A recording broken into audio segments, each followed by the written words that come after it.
Hyderabad GHMC అధికారులు స్పందించి మాతాజీ నగర్లో ఎఫ్టీఎల్ సంస్థలో వెలిసిన అక్రమ కట్టడాలు కూల్చివేయడం పట్ల బీజేపీ సీనియర్ నాయకుడు నందు హర్షం వ్యక్తం చేశారు. ప్రభుత్వ స్థలం కాపాడడం కోసం చేస్తున్న తమ పోరాటం ఎట్టకేలకు ఫలించిందని అన్నారు. బీజేపీ నాయకుడు నందు మాట్లాడుతూ భూ బుకాసరులు కబ్జా చేసి అక్రమ నిర్మాణాలు చేపట్టి అమాయకులకు అమ్ముకుంటూ వాటికి ఇంటి నెంబర్లు కరెంటు మీటర్ల సైతం కల్పిస్తుంటే ప్రభుత్వ అధికారులు ఏం చేస్తున్నారని ప్రశ్నించారు. సర్వే నెంబరు 194/8/1 దాదాపు 600 కోట్లు విలువ చేసే 10 ఎకరాల 20 గుంటల స్థలాన్ని స్వాహా చేయడంలో అధికారులు హస్తం కూడా ఉందని ఆరోపించారు. ఈ స్థలాన్ని కాపాడి ప్రజలందరికీ ఉపయోగపడే విధంగా పార్కును, వాకింగ్ ట్రాక్ నిర్మాణం చేపట్టాలని ప్రభుత్వాన్ని విజ్ఞప్తి చేశారు. అదేవిధంగా ఇంటి నెంబర్లను, కరెంటు మీటర్లను కేటాయింపులపై విచారణ జరిపి సంబంధిత అవినీతి అధికారులపైన చర్యలు తీసుకోవాలని డిమాండ్ చేశారు. భారతీయ జనతా పార్టీ సీనియర్ నాయకుడిని బేగంపేట కంటెస్టెడ్ కార్పొరేటర్ హస్బెండ్. ఇది సర్వే నెంబర్ 194/8/1 ఏదైతుందో మాతాజీ నగర్ 10 ఎకరాలు 20 గుంటలు.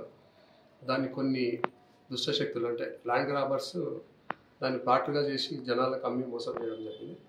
దానిపైన మేము కొంతకాలం నుంచి ఫాలోఅప్ చేస్తున్నాము. ప్రభుత్వానికి ఎప్పటికప్పటికి రిప్రజెంటేషన్స్ ఇస్తూ దాన్ని ఆ జాగాని కాపాడుకోవాలని మేము విన్నవిస్తూనే ఉన్నాం. దానికి అనుగుణంగా సిబ్బంది, మున్సిపల్ సిబ్బంది కానీ రెవెన్యూ సిబ్బంది కానీ స్పందించి కూలగొట్టడం, తూతూ మంత్రంగా పని చేసుకొని వెళ్ళడం, మళ్ళీ యథావిధిగా ఒక నెల తర్వాత మళ్ళీ జనాలు మళ్ళీ అక్కడ కట్టడం జరుగుతుంది. అయితే ఈ మధ్యలో మేము ఆల్రెడీ ఫాలోఅప్ చేస్తూనే ఉన్నాం.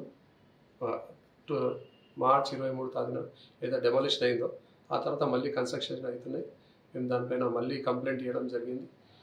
బట్టి అక్కడ ఉన్న కొంతమంది యాంటీ సోషల్ ఎలిమెంట్స్ ఉన్నారు, వాళ్ళు దానికి ఇట్లా కాకుండా మతం రంగు పులిపే ప్రయత్నం చేసి అక్కడ రాత్రి ఒక మస్జిద్ ప్లస్ మదర్సా కట్టడం జరిగింది. సో దాన్ని మేము చాలా సీరియస్గా తీసుకొని మళ్ళీ ఫ్యూచర్లో పీస్ఫుల్ అయినటువంటి మాతాజీ నగర్ మరి వేరే విధంగా అల్లకల్లం అయ్యే పరిస్థితి ఉంది, మరి కమ్యూనల్ అయ్యే ఛాన్సెస్ ఉన్నాయని ఇమీడియట్గా మేము పోలీస్ కమిషనర్ ప్రభుత్వ ల్యాండ్ ఎఫ్టీఎల్ ల్యాండ్, అది 10 ఎకరాలు 20 గుంటలు అయితే ఎఫ్టీఎల్ ల్యాండ్ ఉంది. దాన్ని కొంతమంది దొంగ డాక్యుమెంట్స్ క్రియేట్ చేసి జనాలకు అమ్ముతున్నారు. ఇప్పటివరకు అది ఎంతమంది అని మా దృష్టికి అయితే ఏం రాలేదు. కేవలం ఒక 56 ఇండ్లేమో అంటే చిన్నగా రూమ్లు కట్టడం జరిగింది. ఆ 50 ఇండ్లు ఇప్పుడు పేపర్లో కూడా వచ్చింది కదా, అవే మున్సిపల్ వాళ్ళు డెమాలిషన్ చేసి గతంలో కంటే. అంటే ఎప్పుడైతే డెమాలిషన్ చేస్తున్నారో ఆ నెక్స్ట్ టైం మళ్ళీ ఇంకా ఎక్కువ రెట్టింపులా కడుతున్నారు. అక్కడ ఇప్పుడు పూర్తి స్థాయిలో కంప్లీట్గా డెమాలిష్ చేశారు. ఒక 3 ఇండ్లు ఏమో ఉన్నాయి, దానిపైన ఏదో హైకోర్టు స్టే ఉంది.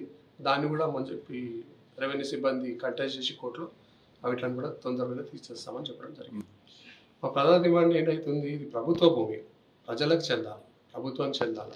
అయితే అక్కడ ఎఫ్టీఎల్ ల్యాండ్ కాబట్టి దానికి ఎట్లాంటి కన్స్ట్రక్షన్స్ లేకుండా దాన్ని ఒక పార్క్ కింద మలిచి, ముఖ్యంగా బ్రహ్మన్వాడి, బేగంపేట్, మాతాజీ నగర్ ఎక్కడ కూడా ఎట్లాంటి పార్క్ ఆట స్థలాలు లేవు.